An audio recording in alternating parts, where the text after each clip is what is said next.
Hello, my name is Brian Mounts. Today I'm coming to you with my snowblower. We're about, I don't know, it's about 25 degrees out here right now. We're less than 48 hours away from another snowstorm. So I'm pulling the machine out and I'm preparing it for the storm. And I thought that this would be a perfect opportunity to explain to you one very common mistake that snowblower owners make all of the time, and they might not even realize that they're making it. This mistake that they do is funny. It's because they think that they're actually making their snowblower perform better, when in actuality, they're probably making their snowblower perform worse. Let me tell you all about it so that you don't make this mistake going forward.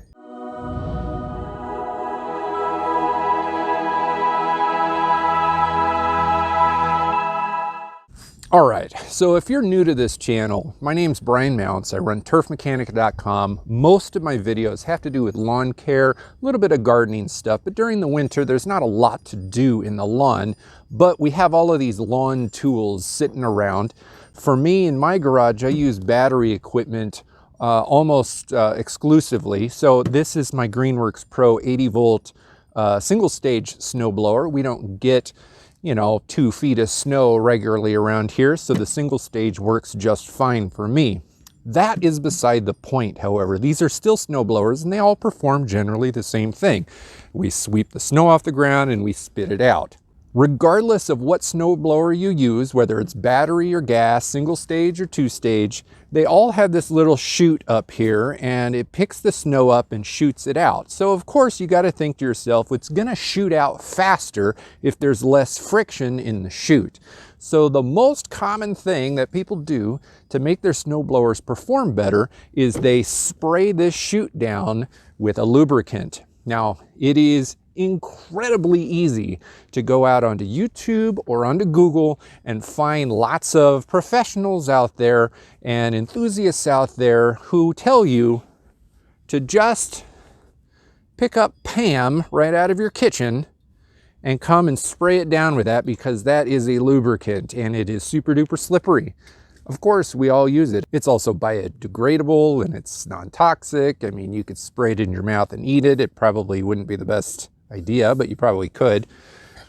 Alternatively, you see lots of people just using WD-40. WD-40 is kind of the catch-all. It's used for everything. It's slippery. It lubricates everything around the house, right? Very true. And it lubricates this too inside the house. The problem is we don't use it inside the house. Another main reason why people use vegetable sprays or WD-40 is that these things cost very little and most people already have them on hand. Now, I can't get around that fact. You probably have both of these products sitting in your house somewhere and you probably use them both periodically. This is not a weird thing for you to buy or own. The problem, however, is both of these are oils. That's not the problem. The problem is both of these oils are more of a liquid at room temperature. As the temperature gets down, right now, like I said, it's about 25 degrees, these oils continue to increase in viscosity. Now, oils do not perform like water does. Water, as water gets colder, it gets colder, it gets colder, and then eventually, at a certain degree, the water molecules crystallize, and that's what ice is. It becomes ice. Oils don't do that. Oils, as they get colder, they lose their fluidity. If you research oils and freezing point, you're quickly going to understand that oils don't actually freeze. They literally get more and more viscous. They get thicker and thicker, gummier and gummier, and then eventually they lose their fluidity altogether.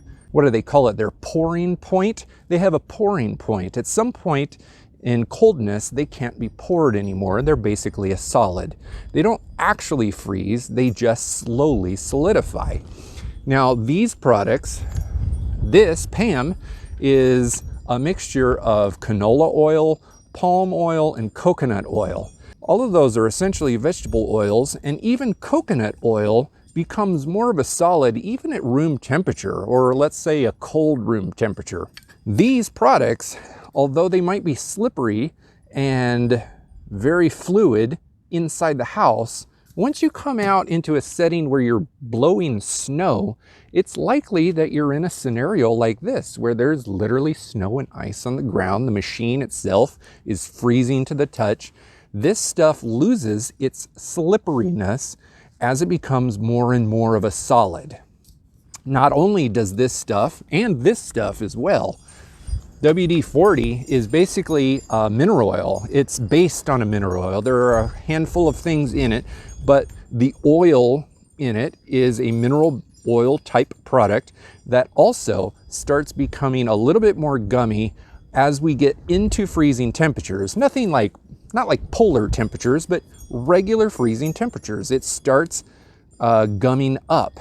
And as both of these oils start gumming up and thickening, they lose their slipperiness.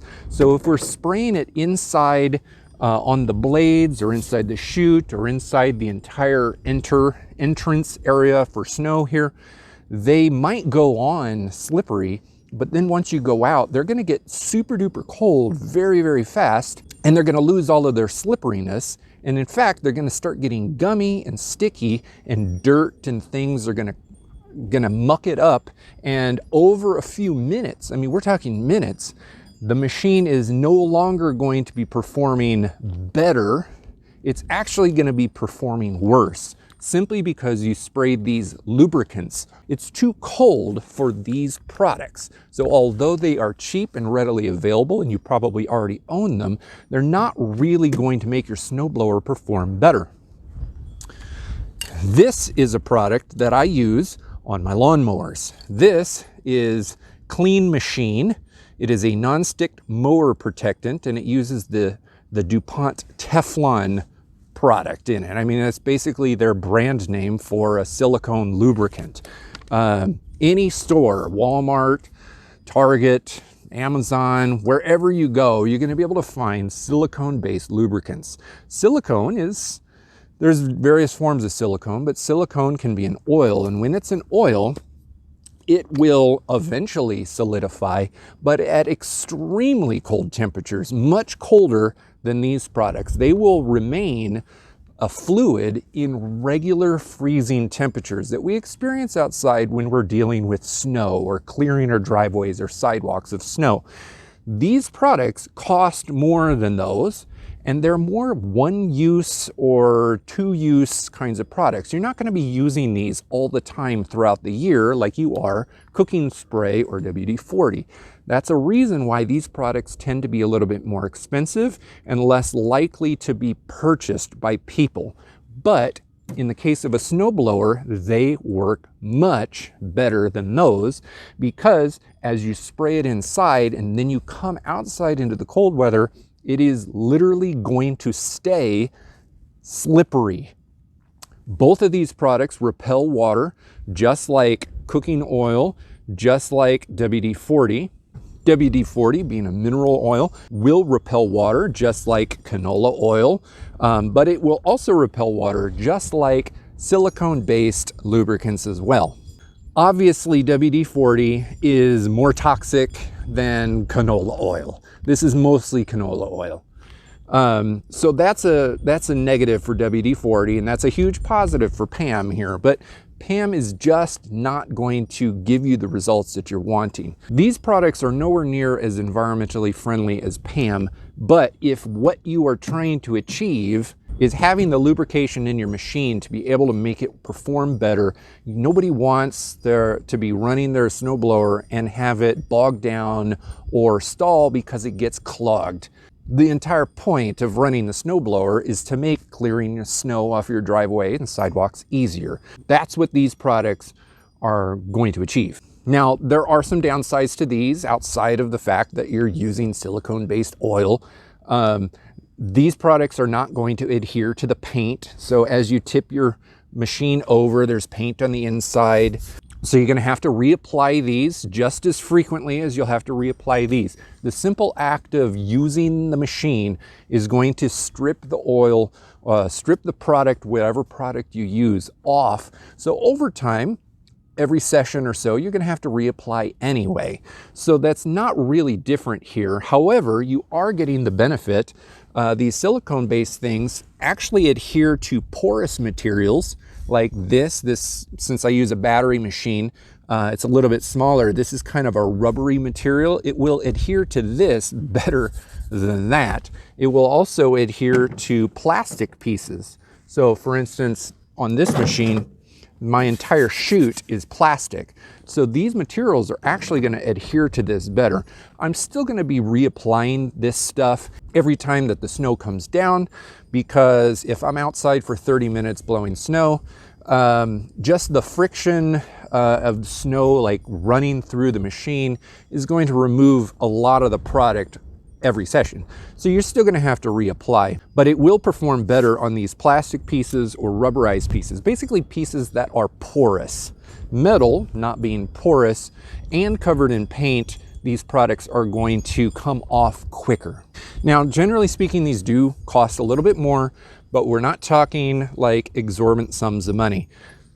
In my opinion, whether you're spending $2 to $3 on a can of something versus $10 to $12 on a can of something is kind of beside the point. If the product that does what I need it to do costs a little bit more than these, then I'm going to buy it, or I'm not going to use the product at all. Because quite honestly, no matter what product you use, if you're out blowing snow for a long time, all of the products will eventually wear off, and you're going to start getting snow and ice caked on the machine, and friction of that is all going to build up over time, and the performance of the machine will wane as you're using it. It doesn't matter. So this whole video is really geared for the person who is going to put a product down. I'm not telling you to put a product down.